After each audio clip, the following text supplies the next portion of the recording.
Evangelho de Lucas, capítulo 6, versículos de 12 a 16. Naqueles dias, Jesus retirou-se para o monte a orar e passou toda a noite em oração a Deus.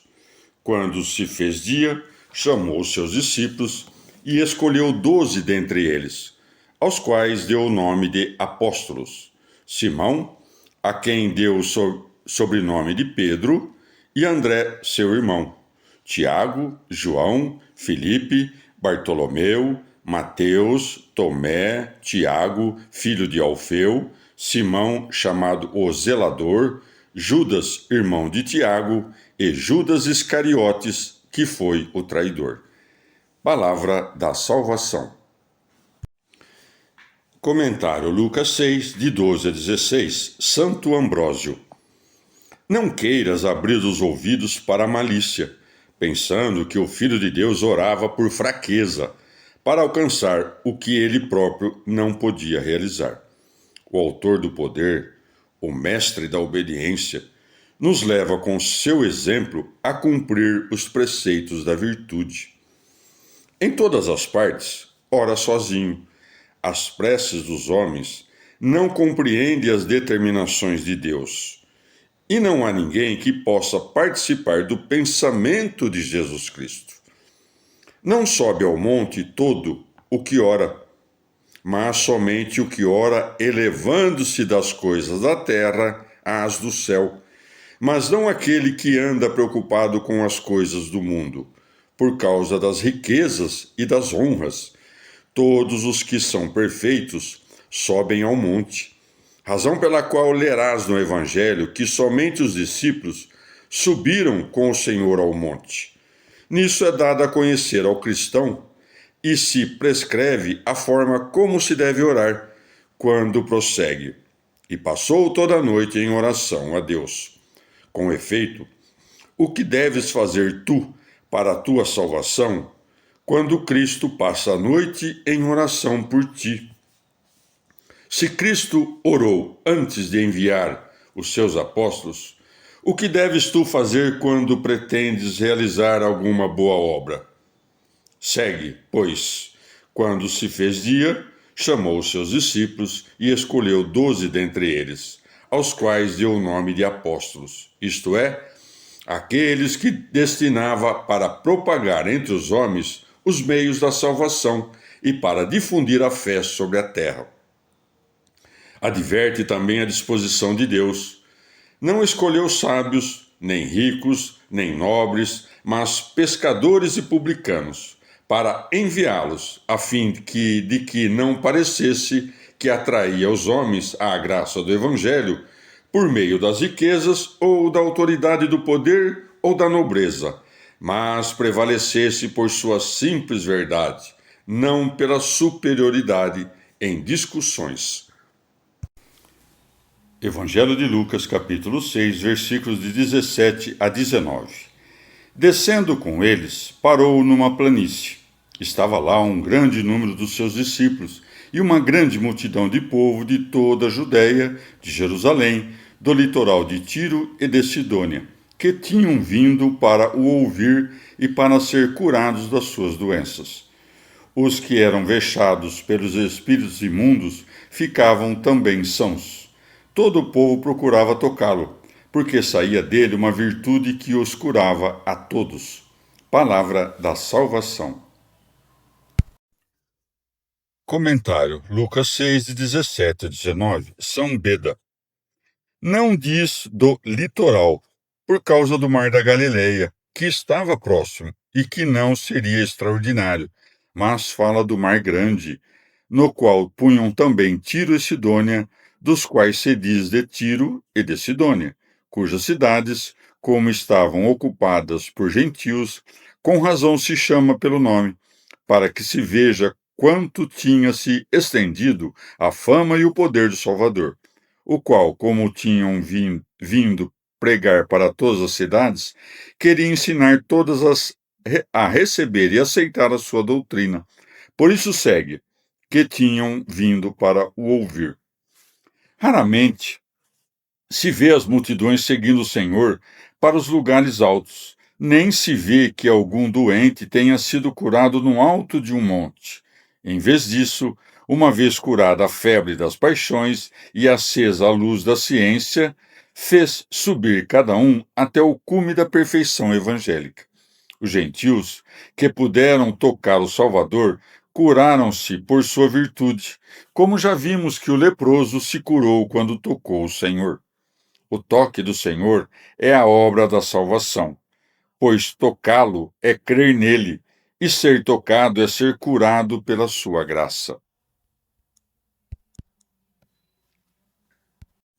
Epístola de São Paulo aos Efésios, capítulo 2.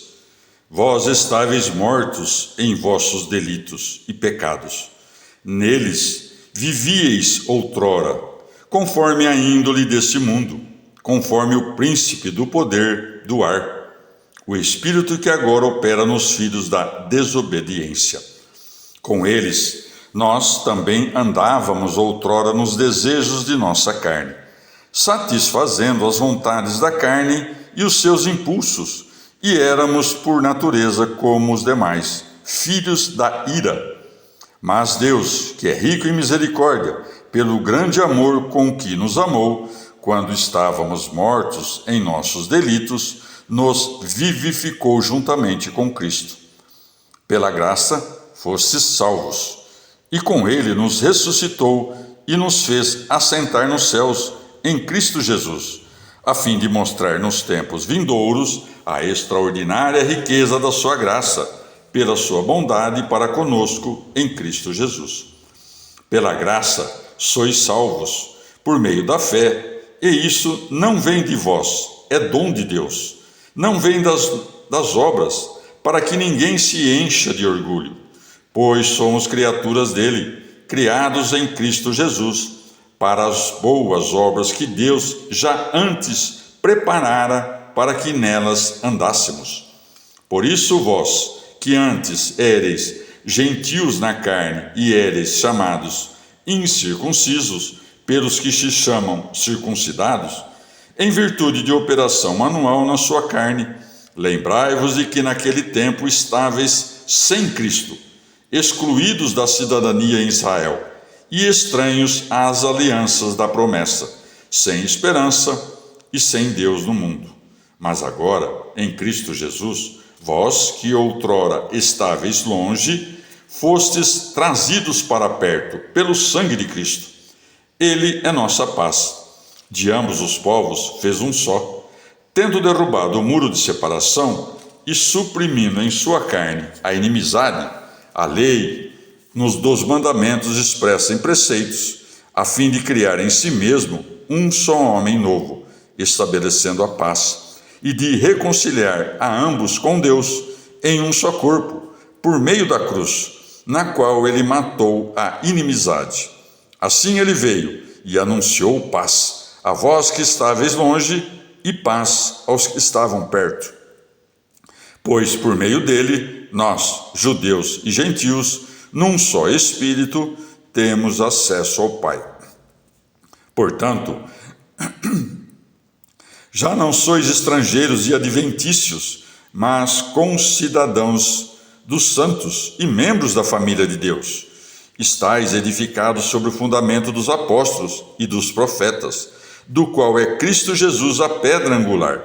Nele, bem articulado, todo o edifício se ergue como santuário santo no Senhor, e vós também nele sois coedificados para serdes habitação de Deus no Espírito.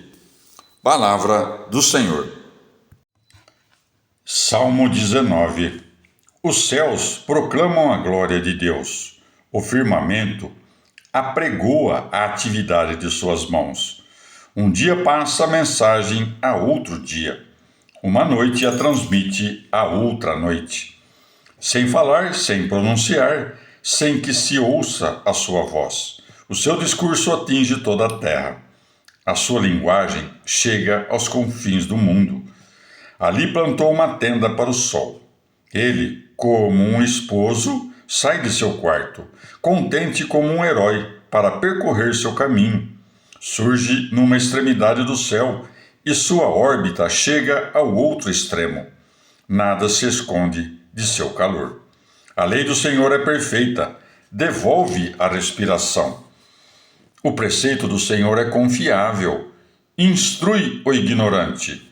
Os mandatos do Senhor são retos, alegram o coração. A norma do Senhor é límpida, dá luz aos olhos. O respeito ao Senhor é puro, dura para sempre. Os mandamentos do Senhor são genuínos, justos todos sem exceção. São mais valiosos do que o ouro, do que o metal mais fino. São mais doces do que o mel, que um favo destila. Também o teu servo se ilumina com eles, e guardá-los traz grande recompensa. As inadvertências, quem as percebe? Absolve-me de culpas ocultas, da arrogância preserva o teu servo, para que não me domine. Então serei íntegro e inocente de grave pecado. Que te agradem as palavras de minha boca.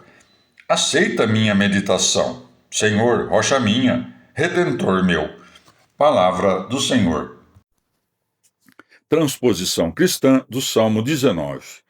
Para uma leitura cristã da primeira parte, encaminha-nos Paulo em Romanos 10:18, aplicando o versículo 4 do Salmo à pregação do Evangelho. É uma leitura superposta, que não deve eliminar o sentido original, o qual nos oferece outro caminho de transposição. A luz da ressurreição de Cristo ilumina a estrutura simbólica da criação e ajuda a articular sua linguagem. Não é criação sem mais que o cristão contempla, mas a criação restaurada por Cristo, seu modelo e Senhor. Muito explorado pelos antigos, é o símbolo do sol como esposo.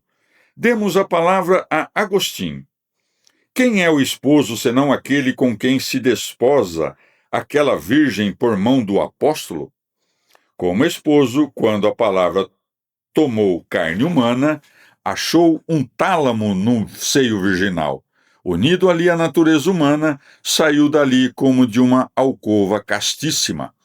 Alegre como gigante, para percorrer seu caminho, nasceu, cresceu, ensinou, padeceu, ressuscitou, subiu. Percorreu seu caminho sem nele se deter. A carreira do Cristo Sol é do Pai até o Pai. Agostinho, Jerônimo, Beda, o seu calor é o Espírito. Ao chegar à lei, logicamente a referem à lei do Evangelho, a lei perfeita, pois a lei de Moisés não levou ninguém à perfeição, Cirilo de Alexandria. A lei que não submete à escravidão, mas dirige a alma a imitar livremente a Deus, Agostinho. Em chave mais filosófica, comenta Gregório de Nissa, o começo do Salmo.